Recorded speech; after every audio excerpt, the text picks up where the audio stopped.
Hello बच्चों, कैसे हो आप लोग। आई होप आप लोग अच्छे होंगे। तो आज के क्लास में हम पढ़ने वाले हैं क्लास 10th के मैथ्स, जिसमें आज हम पढ़ेंगे चैप्टर नंबर 8 को, और जिसका नाम है त्रिकोणमिति। और त्रिकोणमिति का आज हम बेसिक पार्ट करेंगे, जिसमें आज हम पूरा थ्योरी को जानेंगे और अगला क्लास में हम क्या करेंगे, एक्सरसाइज को बनाना स्टार्ट करेंगे। और यहाँ से हम वादा करते हैं कि जो भी चीज़ हम पढ़ाएंगे एक भी क्वेश्चन आपसे ट्रिग्नोमेट्रिक में नहीं मिस होगा, यानी कि नहीं छूटेगा। और यहाँ पर जो भी चीज़ हम पढ़ाएंगे एक्सरसाइज बनाने में आपको कोई भी दिक्कत या परेशानी नहीं होगा। तो यहाँ पर अपना चैप्टर नंबर है, ये क्लास 10th के मैथमेटिक्स का चैप्टर नंबर 8 है, जिसका नाम है ट्रिग्नोमेट्री, यानी कि त्रिकोणमिति। और त्रिकोणमिति का आज हम बेसिक क्लास पढ़ा रहे हैं, जिसमें कि आज हम पूरा थ्योरी पार्ट कराएंगे और उसके बाद हम क्या करेंगे, उसके बाद जितना भी एक्सरसाइज होता है एक्सरसाइज को बनाना स्टार्ट करेंगे। तो यहाँ पर अपना जो ट्रिग्नोमेट्रिक है, तो सबसे पहले हम जानेंगे कि ये जो अपना ट्रिग्नोमेट्रिक है इसका अर्थ क्या होता है। कि अपना ट्रिग्नोमेट्रिक जो है, ट्रिग्नोमेट्रिक का हिंदी नाम होता है त्रिकोणमिति। इसका हिंदी नाम होता है त्रिकोणमिति। त्रिकोणमिति इसका हिंदी नाम होता है त्रिकोणमिति। और बिहार बोर्ड एग्ज़ाम के दृष्टिकोण से ये जो चैप्टर है बहुत ही महत्वपूर्ण चैप्टर है। और ये इस चैप्टर से यहाँ से आपको कम से कम 25 से 30 मार्क का क्वेश्चन यहाँ से पूछा जाता है। यहाँ से 25 से 30 मार्क का क्वेश्चन पूछा जाता है। यहाँ से लगभग मैथ में आपको पासिंग मार्क का क्वेश्चन यहाँ से पूछा जाता है। तो इसलिए यह चैप्टर एग्ज़ाम के दृष्टिकोण से महत्वपूर्ण है। तो यहाँ पर हम क्या करते हैं, सबसे पहला चीज़, ये जो अपना चैप्टर है ट्रिग्नोमेट्री, तो सबसे पहला हम जानते हैं कि ट्रिग्नोमेट्रिक होता है क्या, कि ट्रिग्नोमेट्रिक का क्या अर्थ होता है। तो सबसे पहला चीज़, ये जो अपना ट्रिग्नोमेट्रिक है इसको 3 भागों में बांटा गया है। पहला यहाँ पर ये जो अपना है ट्री, ये ट्री, तो ट्री, और दूसरा हो गया गोनो, और तीसरा हो गया मैट्री। तो यहाँ पर ये जो अपना ट्री है, तो ट्री का अर्थ होता है 3। ट्री का अर्थ क्या होता है, 3 होता है। यहाँ पर ये जो अपना ट्री है, ट्री का अर्थ होता है 3। और यहाँ पर ये जो अपना गोनो है, तो गोनो का अर्थ होता है साइड। क्या होता है, साइड। और ये जो अपना मैट्री है, तो मैट्री का अर्थ होता है मेजरमेंट। क्या होता है, मेजरमेंट। मेजरमेंट होता है, मैट्री का अर्थ होता है मेजरमेंट। तो यहाँ पर ये जो अपना ट्री है, ट्री का अर्थ हो गया 3, और गोनो का अर्थ होता है साइड, और मैट्री का अर्थ होता है मेजरमेंट। यानी कि ट्री का अर्थ हो गया 3, और साइड का अर्थ होता है भुजा।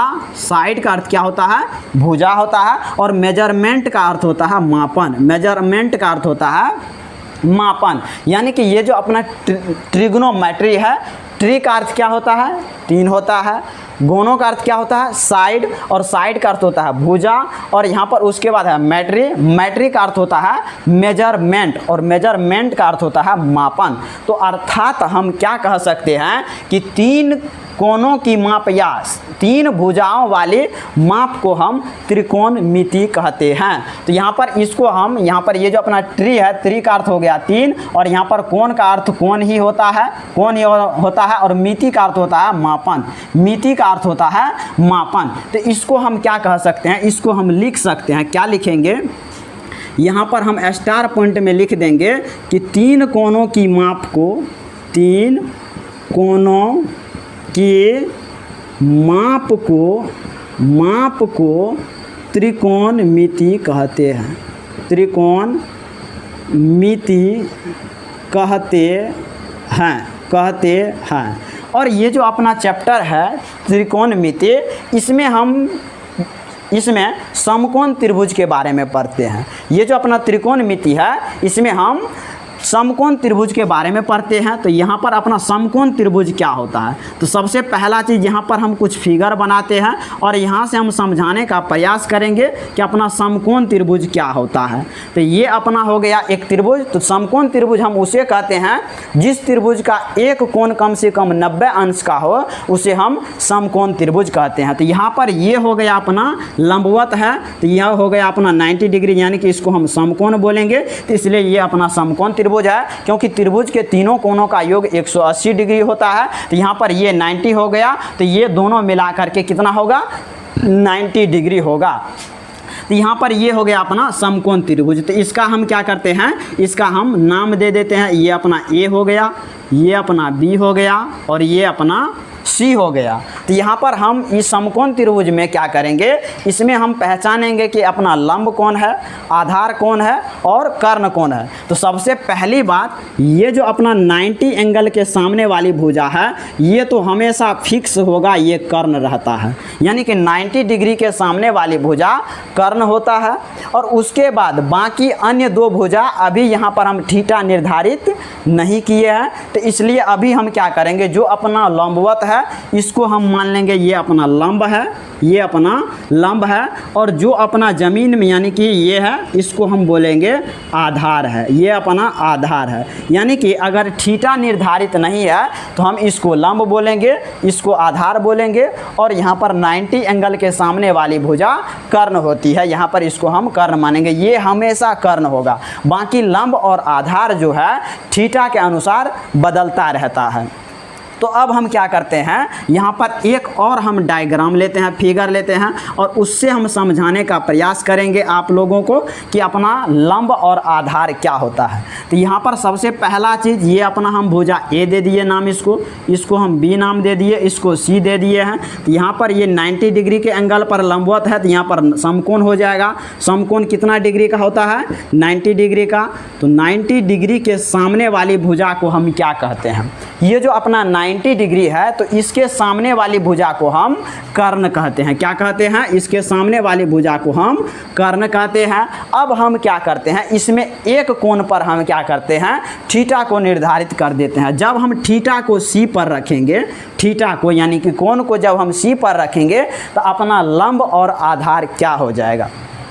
तो यहाँ पर थीटा है, तो थीटा यहाँ पर है, तो हम थीटा के सामने वाली जो भुजा होता है, ये जो सामने वाली भुजा है, इसको हम बोलेंगे लंब बोलेंगे। और जो बच गया वो अपना ऑटोमेटिक क्या हो जाएगा, आधार हो जाएगा, ऑटोमेटिक अपना आधार हो जाएगा। और उसके बाद यहाँ पर जो हम पढ़ाएं कि 90 डिग्री के सामने वाली भुजा कर्ण होती है और थीटा के सामने वाली भुजा लंब होती है। बाकी जो बच गया वो ऑटोमेटिक क्या हो जाएगा, आधार हो गया, आधार हो जाएगा। तो यहाँ तक आप लोगों को कोई दिक्कत नहीं हुआ होगा। लेकिन फिर भी कुछ बच्चे को कन्फ्यूज हुआ, यानी कन्फ्यूज होंगे कि यहाँ पर ये लंब हो गया, ये कर्ण हो गया, ये आधार हो गया। तो इसमें भी तो वही चीज़ है। तो जस्ट हम क्या करते हैं, एक फिगर और लेते हैं और उससे हम आपको समझाने का प्रयास करेंगे कि अपना लंब और आधार कैसे चेंज होता है। ये हो गया अपना ए, ये हो गया बी और ये हो गया सी। तो यहाँ पर ये लंबवत है, तो यहाँ पर 90 डिग्री होगा, समकोण होगा यानी कि 90 डिग्री। तो यहाँ पर 90 डिग्री के सामने वाली भुजा को हम क्या कहते हैं, कर्ण कहते हैं। तो ये अपना कर्ण हो जाएगा। अब हम थीटा को सी पर ना रख करके अब हम थीटा को ए पर रख देते हैं। तो अब अपना लंब कौन हो जाएगा, अब अपना लंब कौन हो जाएगा। तो जस्ट अभी हम बताए हैं कि थीटा के जो सामने वाली भुजा होता है वही लंब होता है। तो यहाँ पर ये अपना थीटा है, तो इसके सामने वाली भुजा कौन है, ये है। तो इसको हम बोलेंगे ये अपना क्या है, लंब है। क्या हो जाएगा, लंब हो जाएगा। और जो बच गया वो अपना ऑटोमेटिक क्या हो जाएगा, आधार हो जाएगा, ऑटोमेटिक आधार हो जाएगा। तो अभी हमने देखा कि यहाँ पर ये जो भुजा है अपना, ये भुजा लंब था, अभी अपना ये नीचे वाला भुजा लंब हो गया। क्यों, क्योंकि यहाँ पर थीटा कोण सी पर था और यहाँ पर थीटा ए पर आ गया, यानी कि कोण जो है कोण ए पर थीटा है। तो इसलिए हम यहाँ पर नोट में लिख लेंगे, नोट दे करके क्या लिखेंगे, नोट दे करके कि थीटा के सामने वाली भुजा, सामने वाली भुजा लंब होती है, लंब होती है। थीटा के सामने वाली भुजा लंब होती है और 90 डिग्री के सामने वाली भुजा कर्ण होती है। 90 डिग्री के सामने वाली भुजा, सामने वाली भुजा कर्ण होती है, कर्ण होती है। तो जब थीटा के सामने वाली भुजा लंब होती है और 90 डिग्री के सामने वाली भुजा कर्ण होती है, तो जो भुजा बच गया वो अपना क्या हो जाएगा, ऑटोमेटिक आधार हो जाएगा। तो यहाँ से हम क्या करते हैं, फिर क्या करते हैं, एक हम फिगर लेते हैं और उससे हम लंब, आधार और कर्ण को पहचानना सीखते हैं। तो यहाँ से ये हम क्या किए, समकोण त्रिभुज ले लिए हैं। यहाँ से ये समकोण त्रिभुज, यहाँ पर हम ए दे देते हैं, यहाँ पर बी दे देते हैं और यहाँ पर सी। यहाँ पर 90 डिग्री है यानी कि लंबवत है, तो 90 डिग्री ये समकोण हो जाएगा और समकोण त्रिभुज ये समकोण त्रिभुज हो जाएगा। तो इसमें हम आपको पूछेंगे कि अपना कर्ण कोण भुजा हो जाएगा, उसके बाद लंब कोण भुजा होगा और उसके बाद आधार अपना कोण भुजा होगा। यही आपको बताना है। तो अभी हम जस्ट पढ़ाए हैं, क्या पढ़ाए हैं कि थीटा के सामने वाली भुजा लंब होती है। तो इसमें हम क्या करते हैं, थीटा को यहाँ पर रख देते हैं, थीटा को यहाँ पर रख देते हैं। तो इसमें सबसे पहला चीज़ पूछा गया है कर्ण। तो हम अभी आपको बताए हैं कि 90 डिग्री के सामने वाली जो भुजा होता है वही कर्ण होता है। तो यहाँ पर अपना जो 90 डिग्री है तो इसके सामने वाली भुजा ये है, तो ये अपना क्या हो जाएगा, कर्ण हो जाएगा। तो कर्ण अपना कौन भुजा है, AC भुजा है, तो कर्ण अपना AC भुजा हो जाएगा। उसके बाद लंब, तो लंब किसको कहते हैं, तो अभी हम लिखाए हैं कि थीटा के सामने वाली भुजा लंब होती है, थीटा के सामने वाली भुजा लंब होती है। तो अपना थीटा कहाँ पर है, C पर है, तो इसके सामने वाली क्या भुजा क्या हो जाएगा, लंब हो जाएगा। तो अपना लंब भुजा का क्या नाम हो जाएगा, AB। तो लंब के स्थान पर हम AB दे देंगे। उसके बाद बच गया आधार। तो ये अपना जब लंब कर्ण है और ये अपना लंब है, तो जो अपना बच गया वही ना आधार होगा। तो यहाँ पर इसको हम आधार दे देंगे। तो आधार का मान हो जाएगा, आधार का नाम यहाँ पर हो जाएगा BC। तो यही सब चीज़ आपको पहचानना है कि कौन भुजा लंब होगा, कौन भुजा आधार होगा और कौन भुजा कर्ण होगा, क्योंकि ये बहुत ही महत्वपूर्ण चीज़ है। जब तक आप इसे नहीं समझेंगे तब तक आपको एक्सरसाइज बनाने में दिक्कत होगा। तो हम यहाँ पर क्या करते हैं, फिर कुछ एग्जाम्पल लेते हैं और उससे हम आपको फिर यहाँ पर पूछेंगे कि अपना कौन लंब होगा और कौन आधार होगा और कौन कर्ण होगा। तो यहाँ पर हम क्या करते हैं, फिर एक यहाँ पर हम फिगर लेते हैं और यहाँ से हम समझाने का कोशिश करेंगे कि ये अपना A है भुजा और ये अपना B है और ये अपना C है। यहाँ पर ये हो गया 90 डिग्री और यहाँ पर हम अब क्या करते हैं, यहाँ पर थीटा दे देते हैं। अब हम यहाँ पर पूछना चाहेंगे आपसे कि यहाँ पर लंब का मान क्या हो जाएगा, उसके बाद कर्ण का मान क्या हो जाएगा, उसके बाद आधार का मान क्या हो जाएगा, आधार का मान क्या हो जाएगा। तो इसमें हम लंब पूछे हैं, कर्ण पूछे हैं और आधार पूछे हैं। तो आपको पता होगा कि ये जो अपना 90 डिग्री है इसके सामने वाली भुजा ये कर्ण है, यानी कि कर्ण हमेशा फिक्स रहता है कि कर्ण यही भुजा होगा AC। तो यहाँ पर ये जो AC भुजा है ये अपना कर्ण का मान हो जाएगा। उसके बाद अब थीटा यहाँ पर है, तो थीटा के सामने वाली भुजा क्या होती है, लंब होती है। तो इसको हम लंब ले लेंगे। तो अपना लंब भुजा कौन हो जाएगा, BC हो जाएगा। लंब यहाँ पर अब BC हो जाएगा लंब, और यहाँ पर जो बच गया वो अपना क्या हो जाएगा, ऑटोमेटिक आधार हो जाएगा। तो आधार भुजा का नाम क्या हो जाएगा, AB हो जाएगा, AB। अभी हमने देखा यहाँ पर कर्ण AC है, यहाँ पर भी कर्ण AC है, यहाँ पर लंब AB था, यहाँ पर लंब BC हो गया। क्यों हुआ, क्योंकि यहाँ पर थीटा कोण C पर था और यहाँ पर थीटा कोण A पर आ गया। जब थीटा बदलेगा तो यहाँ पर भुजा का नाम भी बदल जाएगा, यानी कि थीटा के अनुसार भुजा का यानी कि लंब और आधार को पहचाना जाता है। तो यहाँ तक में आपको कोई भी दिक्कत नहीं हुआ होगा। तो हम अब आगे चलते हैं कि आगे का जो भी कॉन्सेप्ट है वो हम पढ़ाएंगे। उसके बाद हम आगे जो भी होगा हर एक चीज़ को पढ़ाएंगे।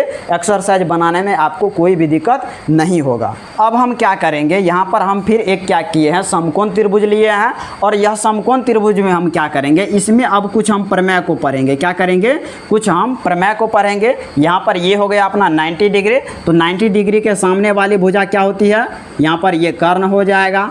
और यहाँ पर अपना यहाँ पर अगर हम थीटा को लेते हैं तो इसके सामने वाली भुजा क्या हो जाएगा, लंब हो जाएगा। और जो बच गया वो अपना क्या हो जाएगा, ऑटोमेटिक आधार हो जाएगा।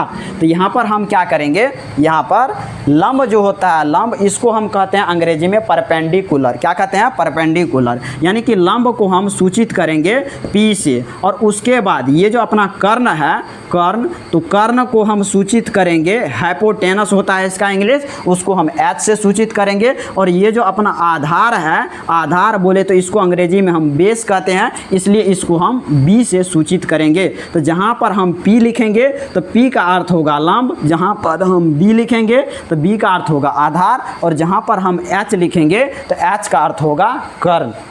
यहाँ पर अब हम क्या करते हैं, ये जो अपना समकोण त्रिभुज है, तो समकोण त्रिभुज के बारे में एक महान गणितज्ञ जो थे जिसका नाम था पाइथागोरस। तो पाइथागोरस ने क्या किया, इस पर एक प्रमेय दे दिया, जिन्होंने अपने ही नाम पर उन प्रमेय का नाम पाइथागोरस प्रमेय रख लिया। तो अब पाइथागोरस प्रमेय क्या होता है, पाइथागोरस प्रमेय का क्या कथन है, तो पाइथागोरस प्रमेय हम अब पढ़ेंगे कि पाइथागोरस प्रमेय क्या होता है। पाइथागोरस प्रमेय, तो पाइथागोरस साहब ने कहा था कि ये जो अपना सबसे बड़ी भुजा है कर्ण, इन दोनों भुजाओं के वर्गों के योग के बराबर होगा। यानी कि सबसे बड़ी भुजा कर्ण का जो वर्ग होगा वो लंब के वर्ग प्लस में आधार के वर्ग के बराबर होगा। यानी कि यहाँ पर हम पाइथागोरस प्रमेय का कथन है कि ये जो अपना कर्ण है, कर्ण का जो वर्ग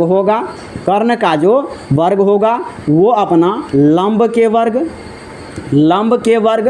प्लस में आधार के वर्ग के योग के बराबर होगा। यानी कि जब कर्ण का वर्ग होगा तो लंब का वर्ग प्लस में आधार के वर्गों के योग के बराबर होता है। ये पाइथागोरस साहब ने कहा था कि ये जो सबसे बड़ी भुजा कर्ण है, इनका वर्ग इन दोनों भुजाओं के वर्गों के योग के बराबर होता है। तो यहाँ पर कर्ण स्क्वायर बराबर हो गया लंब स्क्वायर प्लस आधार स्क्वायर। तो ये अपना हो गया भुजा कर्ण, तो कर्ण स्क्वायर बराबर लंब स्क्वायर प्लस में आधार स्क्वायर। और इसी फॉर्मूला को इस तरह भी लिखा जाता है। यहाँ पर कर्ण को हम कौन चीज़ से सूचित करते हैं, एच से।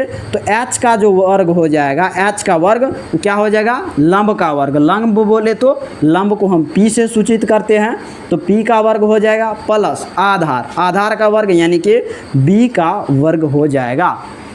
तो एच स्क्वायर बराबर हम पी स्क्वायर प्लस के बी स्क्वायर भी लिखते हैं। या नहीं तो इसी फॉर्मूला को हम, अगर हमको केवल एच चाहिए, यानी कि केवल एच चाहिए, हमको कर्ण निकालना है, तो हम क्या करेंगे, इधर से अपना स्क्वायर हट रहा है, तो स्क्वायर जब बराबर के एक तरफ से हटता है तो दूसरा तरफ क्या चढ़ जाता है, रूट चढ़ जाता है। तो यहाँ पर हम क्या करेंगे, इधर रूट चढ़ जाएगा पी स्क्वायर प्लस के B square, P square plus के बी स्क्वायर। या इसी फॉर्मूला को कैसे लिखा जाएगा, तो यहाँ पर अपना कर्ण है, तो कर्ण कौन भुजा है, अपना AC भुजा है। तो कर्ण के स्थान पर हम क्या देंगे, AC देंगे। तो यहाँ पर अपना हो जाएगा AC का वर्ग बराबर लंब का स्क्वायर। तो लंब अपना कौन भुजा है, AB भुजा है। तो यहाँ पर हम लंब के स्थान पर AB दे देंगे, AB का वर्ग हो जाएगा प्लस आधार स्क्वायर। तो आधार कौन भुजा है, BC भुजा है।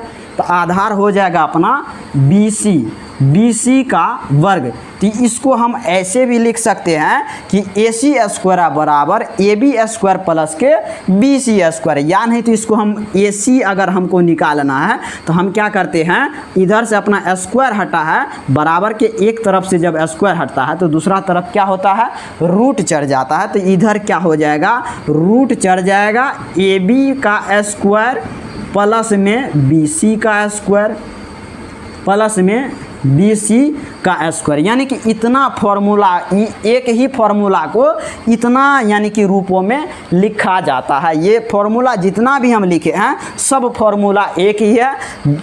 जो भी फॉर्मूला पर हम क्वेश्चन बनाएंगे आंसर सेम आएगा, बस सबका रूप अलग अलग है। तो यहाँ पर पाइथागोरस साहब का कहना था कि ये जो अपना कर्ण का वर्ग होगा वो लंब के वर्ग प्लस में आधार के वर्ग के योग जो है, लंब का वर्ग और आधार के वर्ग के योग के बराबर होगा। तो कर्ण को हम h से सूचित करते हैं, तो इसको हम लिखें h स्क्वायर बराबर लंब को p से सूचित करते हैं, तो p स्क्वायर प्लस आधार को b से सूचित करते हैं, तो b स्क्वायर। यानी कि h स्क्वायर बराबर p स्क्वायर प्लस के b स्क्वायर। यहाँ से हम अगर h निकालना चाहेंगे, स्क्वायर हटा बराबर के इधर रूट चल जाएगा, तो h बराबर root under p square plus के b स्क्वायर। या नहीं तो इसी को हम क्या करते हैं, AC भी लिखते हैं, क्योंकि कर्ण भुजा जो अपना है इसमें AC है। तो हम इसको AC स्क्वायर बराबर AB square plus BC square भी लिख सकते हैं, या AC बराबर root under AB square plus के BC स्क्वायर, इतना हम लिख सकते हैं। तो ये अपना पहला फॉर्मूला हो गया। और इसी फॉर्मूला से हम क्या कर सकते हैं, कर्ण निकाल सकते हैं, समझ गए। इसी फॉर्मूला से अगर हमको 2 यानी कि भुजा दिया है, फॉर एग्जाम्पल से हम समझते हैं, एग्जाम्पल से हम समझते हैं। तो ये अपना एक हम समकोण त्रिभुज लेते हैं और यहाँ पर हम क्या करते हैं, ये अपना 90 डिग्री हो गया, 90 डिग्री। और इसके सामने वाली भुजा क्या होता है, कर्ण होता है। और यहाँ पर अगर हम थीटा ले लेते हैं तो ये हो गया अपना लंब और ये हो गया अपना आधार, ये हो गया अपना आधार।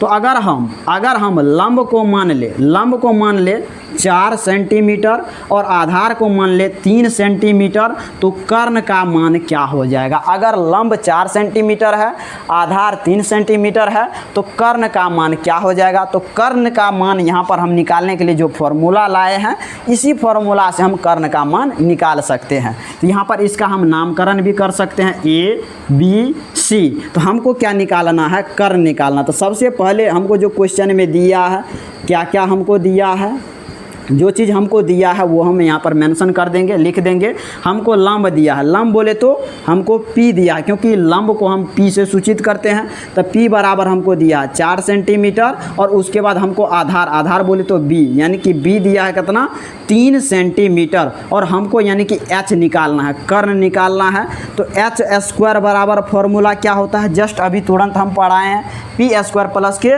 B स्क्वायर होता है। तो यहाँ पर P स्क्वायर प्लस के हम B स्क्वायर कर देंगे, P स्क्वायर प्लस के B स्क्वायर। तो H का मान हमको निकालना है, तो H स्क्वायर रह जाएगा। P का मान कितना है, 4 का वर्ग, प्लस B का मान कितना है, 3, तो 3 का वर्ग हो जाएगा। तो H स्क्वायर बराबर हो जाएगा 4 का वर्ग 16 प्लस 3 का वर्ग 9। तो H इधर से स्क्वायर हटेगा तो बराबर की इधर रूट चढ़ जाएगा, और 16 9 जब जुटेगा तो ये 25 हो जाएगा। और H का मान हो जाएगा 25 का वर्ग होता है 5। तो H का मान हो गया 5 सेंटीमीटर। तो यही हो गया अपना कर्ण, यानी कि कर्ण जो निकल गया अपना 5 सेंटीमीटर निकल गया, 5 सेंटीमीटर होगा। तो ऐसे ही कर्ण को निकाला जाता है। अगर आपको इसमें कहीं भी दिक्कत है तो वीडियो को थोड़ा एक बार पीछे करके आप देख लेंगे, कोई भी दिक्कत नहीं होगा। तो चलते हैं हम अब अगला फॉर्मूला की ओर, अगला कॉन्सेप्ट की ओर। कर्ण तो हम निकालना सीख चुके हैं, अब हम लंब भी निकालना सीखेंगे और आधार भी निकालना सीखेंगे, जिसका कि फॉर्मूला बहुत ही आसान फॉर्मूला है, उसको हम सीखते हैं। तो यहाँ पर इसको हम क्या करते हैं, इसको क्लीन करते हैं। अगर आपको स्क्रीनशॉट लेना है तो स्क्रीनशॉट भी ले सकते हैं।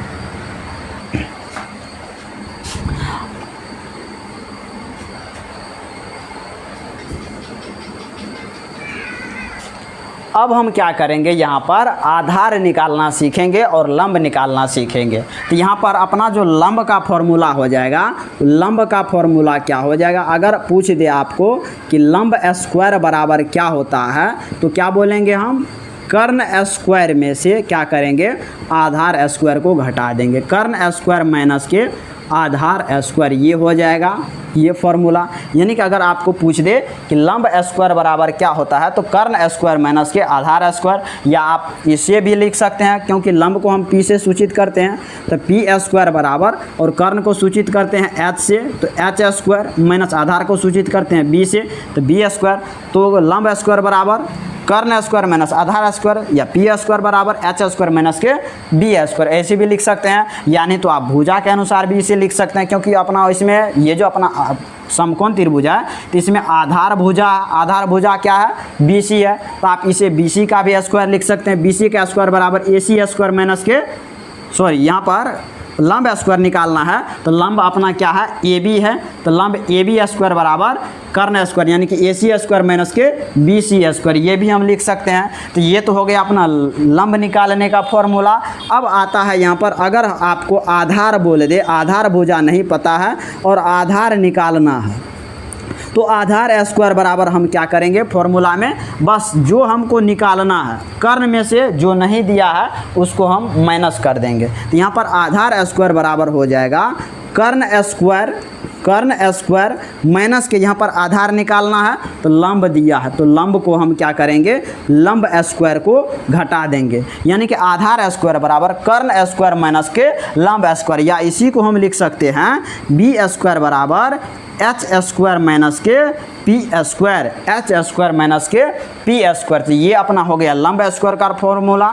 लंब स्क्वायर बराबर कर्ण स्क्वायर माइनस के आधार स्क्वायर, और कर्ण यहाँ पर लंब स्क्वायर, लंब को हम पी से सूचित करते हैं, तो पी स्क्वायर बराबर कर्ण को एच से, एच स्क्वायर माइनस के बी स्क्वायर, और आधार स्क्वायर बराबर कर्ण स्क्वायर माइनस लंब स्क्वायर। और यहाँ पर इसको हम ऐसे भी लिख सकते हैं, यानी तो भुजा के आधार पर भी लिख सकते हैं, क्योंकि भुजा अपना उसमें बी सी है, तो बी सी स्क्वायर बराबर ए सी स्क्वायर माइनस के ए बी स्क्वायर, ये भी हम लिख सकते हैं। तो ये तो अपना हो गया पाइथागोरस प्रमेय। ये पाइथागोरस प्रमेय हम तीनों भुजा निकालने के लिए यही फॉर्मूला का क्या करेंगे, यूज करेंगे। अगर हमको लंब पता है, कर्ण पता है, आधार नहीं पता है, तो हम ये फॉर्मूला लगाएंगे, और लंब और आधार पता है तो कर्ण वाला वही फॉर्मूला लगाएंगे जो कि अभी हम पढ़ाए हैं। अगर हमको आधार और कर्ण पता है, लंब निकालना है, तो ये फॉर्मूला हम लगाएंगे।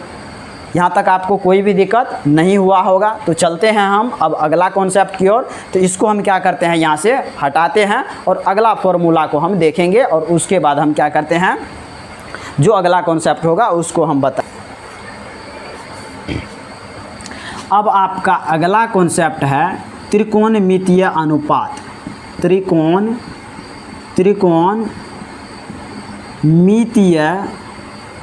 अनुपात के बारे में हम पढ़ेंगे कि त्रिकोणमितीय अनुपात अपना क्या क्या हो सकता है, या त्रिकोणमितीय अनुपात अपना क्या है, यानी कि ट्रिग्नोमेट्रिक रेशियो जो है अपना कितना होता है। तो ट्रिग्नोमेट्रिक रेशियो जो है अपना वो 6 गो होता है, जिसमें सबसे पहला होता है अपना साइन थीटा, दूसरा होता है कोस थीटा, और तीसरा होता है टैन थीटा, और चौथा होता है कोट थीटा, और पांचवा होता है सेक थीटा, और छठा होता है कोसेक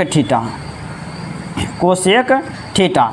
ये यानी कि 6 त्रिकोणमितीय अनुपात होता है, 6 त्रिकोणमितीय अपना अनुपात होता है। अगर साइन थीटा बराबर पूछे तो साइन थीटा बराबर होता है लंब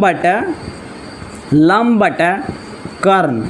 उसके बाद अगर आपको कोस थीटा पूछ दे तो कोस थीटा बराबर होता है आधार बटे कर्ण, या आप इसको ऐसे भी लिख सकते हैं साइन थीटा बराबर लंब को पी से सूचित करते हैं, पी बटे कर्ण को एच, तो साइन थीटा बराबर पी बटे एच। कोस थीटा बराबर आधार को बी से सूचित करते हैं और एच कर्ण को एच से सूचित करते हैं, तो बी बटे एच।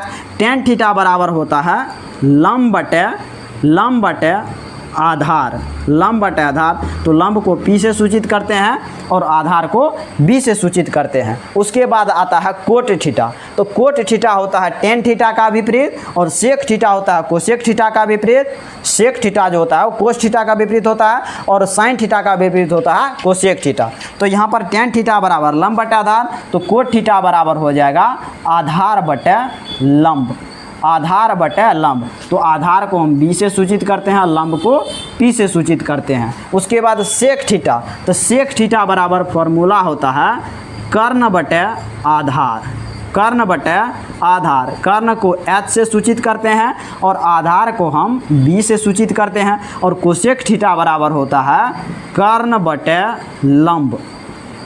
कर्ण को एच से और लंब को पी से हम सूचित करते हैं। तो ये 6 त्रिकोणमितीय अनुपात अपना होता है, जो कि ट्रिग्नोमेट्रिक का यहाँ से बहुत ही इम्पोर्टेंट फार्मूला है। और ये फार्मूला आपको याद है तब ये आप त्रिकोणमिति को बढ़िया तरीक़ा से बना सकते हैं, क्योंकि इसका यूज 8.1 में भी होता है और 8.4 में अधिकतर यूज यही सब फार्मूला का होता है। तो यहाँ पर आपको पहला नंबर में है साइन थीटा, तो साइन थीटा बराबर क्या होता है लंब बटे कर्ण, यानी कि पी बटे एच। उसके बाद कोस थीटा बराबर होता है आधार बटे कर्ण, यानी कि बी बटे एच। उसके बाद है टेन थीटा, तो टेन थीटा बराबर होता है लंब बटे आधार, यानी कि पी बटे बी। उसके बाद कोट थीटा आधार बटे लंब, यानी कि बी बटे पी। सेक थीटा कर्ण बटे आधार, यानी कि एच बटे बी। उसके बाद कोसेक थीटा कर्ण बटे लंब, यानी कि एच बटे P। ये हो गया अपना फॉर्मूला। और इसको अगर ये फॉर्मूला आपको आसानी से याद हो जाए तो ठीक है, नहीं तो इसको याद करने के लिए ट्रिक भी है, बहुत ट्रिक है, एक से अधिक ट्रिक हम लेकर के आए हैं। जो कि अपना पहला ट्रिक है, पहला ट्रिक जो कि सबसे ज़्यादा उपयुक्त होता है, लाल बटे काका, KKA, काका, लाल बटे काका। यहाँ पर L का अर्थ होता है लंब, और A का अर्थ होता है आधार, और K का अर्थ होता है कर्ण। L का अर्थ लंब, A का अर्थ आधार, और K का अर्थ कर्ण होता है। तो यहाँ से हम क्या करेंगे, ट्रिक से भी फॉर्मूला को बनाना सीखेंगे। तो ट्रिक से अपना फॉर्मूला क्या होता है यहाँ पर हम देखेंगे। तो लेकिन इसमें क्या होगा कि इसको आपको सजा करके लिखना होगा। यहाँ पर अगर हम साइन थीटा लिखते हैं तो यहाँ पर साइन थीटा लिखेंगे, यहाँ पर कोस थीटा होगा, यहाँ पर टेन थीटा होगा, और यहाँ पर कोट थीटा होगा, यहाँ पर सेक थीटा होगा, और यहाँ पर कोसेक थीटा होगा, कोसेक थीटा। अगर आप इसको लिखने में उल्टा पुल्टा करेंगे तो आपका फॉर्मूला गलत हो सकता है। तो यहाँ पर हम लिखे हैं यहाँ पर साइन थीटा। तो अगर हम ऊपर से फॉर्मूला बना रहे हैं तो ऊपर से नीचे की ओर आएंगे। साइन थीटा बराबर लंब बटे कर्ण, कोस थीटा बराबर आधार बटे कर्ण, यहाँ पर भी आधार बटे कर्ण, टेन थीटा बराबर लंब बटे आधार, तो यहाँ पर भी है लंब बटे आधार। उसके बाद अब हम नीचे से ऊपर की ओर जाएंगे तो कोट थीटा बराबर क्या होता है, तो A का अर्थ आधार और L का अर्थ लंब, आधार बटे लंब, कोट थीटा बराबर आधार बटे लंब। और उसके बाद यहाँ पर सेक थीटा, तो सेक थीटा बराबर कर्ण बटे आधार, कर्ण बटे आधार। उसके बाद कोसेक थीटा बराबर कर्ण बटे लंब, यहाँ पर भी कर्ण बटे लंब। तो ये जो अपना ट्रिक है, तो ट्रिक से भी हम याद कर सकते हैं। ये अपना ट्रिक नंबर हो गया पहला ट्रिक हो गया लाल बटे काका। इससे हम ये फॉर्मूला को याद कर सकते हैं। और इसका दूसरा जो ट्रिक है, दूसरा ट्रिक क्या है, दूसरा ट्रिक है पंडित बद्री प्रसाद बद्री है। ये आपको याद रखना होगा, तब आपको इस फॉर्म में क्या होगा, फॉर्मूला आपका बन जाएगा। यानी कि साइन थीटा बराबर P बटे H, कोस थीटा बराबर B बटे H, टेन थीटा बराबर P बटे B, कोट थीटा बराबर B बटे P, सेक थीटा बराबर H बटे B, और कोसेक थीटा बराबर H बटे P।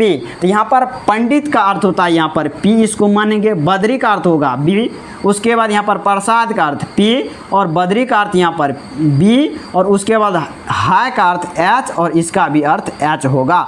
यानी कि पंडित बद्री प्रसाद बद्री हाय है। अगर इतना चीज़ आपको याद है तो शायद आपको ये फॉर्मूला आराम से बन जाएगा। कैसे बनेगा, यहाँ पर ये जो अपना ट्रिक है, यहाँ पर हम लिखते हैं 1 नंबर में साइन थीटा, 2 नंबर में कोस थीटा, 3 नंबर में टेन थीटा, 4 नंबर में कोट थीटा, 5 नंबर में सेक थीटा, और 6ठा नंबर में कोसेक थीटा। इतना चीज़ आपको श्रेणी क्रम में लिखना है, यानी कि कोई भी उल्टा पुल्टा नहीं करना। पहले साइन थीटा, फिर कोस थीटा, फिर टेन थीटा, फिर कोट थीटा, फिर सेक थीटा, फिर कोसेक थीटा। तो अब ट्रिक है पंडित बद्री प्रसाद बद्री है। यानी कि यहाँ पर एक बार श्रेणी में लिखेंगे, जैसे ही PBH ऐसे लिख देंगे, P लिखेंगे, B लिखेंगे, पंडित बद्री प्रसाद बद्री है। एक बार ऊपर से नीचे की ओर आए हैं, अब हम नीचे से ऊपर की ओर जाएंगे। फिर पंडित बद्री प्रसाद बद्री है। तो यहाँ पर साइन थीटा बराबर क्या हो जाएगा, P बटे H, यानी कि लंब बटे कर्ण, कोस थीटा बराबर B बटे H, यानी कि आधार बटे कर्ण, टेन थीटा बराबर P बटे B, यानी कि लंब बटे आधार, कोट थीटा बराबर B बटे P, यानी कि आधार बटे लंब, सेक थीटा बराबर H बटे B, यानी कि कर्ण बटे आधार, और कोसेक थीटा बराबर H बटे P, यानी कि कर्ण बटे लंब। ये हो गया ट्रिक, यानी कि दूसरा ट्रिक याद करने का फॉर्मूला। और बहुत ही आसान तरीक़ा से आप लोग इसे याद कर पाएंगे, हमें आशा और उम्मीद है। और अगला जो फॉर्मूला है, ये फॉर्मूला क्लास 8, 7, 8, 9 तक में आप लोग पढ़े होंगे कि अगला फॉर्मूला क्या है, A प्लस B का होल स्क्वायर क्या होता है, तो वो होता है अपना A स्क्वायर प्लस के 2AB प्लस के B स्क्वायर। शायद ये सब आपको पता होगा। दूसरा फॉर्मूला A माइनस बी का whole square a square minus के 2ab प्लस के बी स्क्वायर, ये भी फॉर्मूला आपको पता होगा। तीसरा फॉर्मूला ए प्लस बी इंटू ए माइनस बी बराबर ए स्क्वायर माइनस के बी स्क्वायर, शायद ये भी फॉर्मूला आपको पता होगा।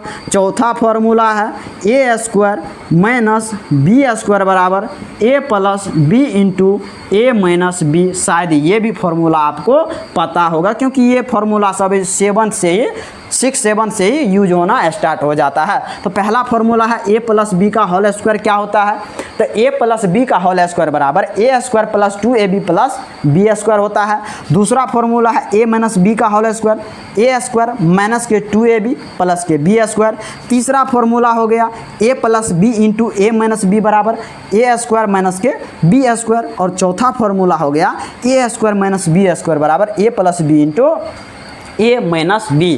तो एक्सरसाइज 8.1 को बनाने के लिए आपको बस इतना ही कॉन्सेप्ट का ज़रूरी है, इतना ही कॉन्सेप्ट यूज होने वाला है। और हमें आशा और उम्मीद है आप लोग इसे बढ़िया से देखेंगे और बेहतर तरीक़ा से बनाने का प्रयास करेंगे। तो अगला क्लास में हम क्या करेंगे, एक्सरसाइज, अगला क्लास में हम एक्सरसाइज 8.1 को बनाना स्टार्ट करेंगे और बहुत बढ़िया तरीक़ा से हम उसको पढ़ेंगे। हर एक क्वेश्चन को डिटेल में समझाएंगे। बस आप लोग पहले इस क्लास को, थ्योरी को बेहतर तरीक़ा से अगर आप पढ़ लेंगे तो आपको एक्सरसाइज बनाने में दिक्कत नहीं होगा। और एग्ज़ाम के दृष्टिकोण से ये चैप्टर बहुत ही महत्वपूर्ण है, इसलिए ये चैप्टर को पढ़ना ज़रूरी है। और बहुत ज़्यादा बार यहाँ से ज़्यादा पूछा जाता है, पासिंग मार्क क्वेश्चन यहाँ से पूछा जाता है। और एगो दूगो फार्मूला आएगा, और एगो दूगो फार्मूला, जो कि एगो दूगो फार्मूला है, क्या है, साइन थीटा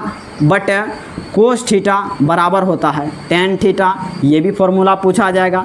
दूसरा फार्मूला, अगर इसी को उल्टा दे हम, कोस थीटा बटे साइन थीटा बराबर क्या होता है, कोट थीटा होता है। तो ये भी फार्मूला आपको पूछा जाएगा। ये भी फार्मूला शायद कहीं कहीं अगर यूज होगा तो हम आराम से लगा देंगे। तो ये इतना फार्मूला जितना भी हम पढ़ाए हैं, अगर इतना आपको पता है तो एक्सरसाइज 8.1 को बनाने में कोई भी दिक्कत नहीं होगा, इसका गारंटी हम लेते हैं। अगर वीडियो पसंद आया हो तो वीडियो को एक लाइक करके चैनल को सब्सक्राइब ज़रूर कर देंगे।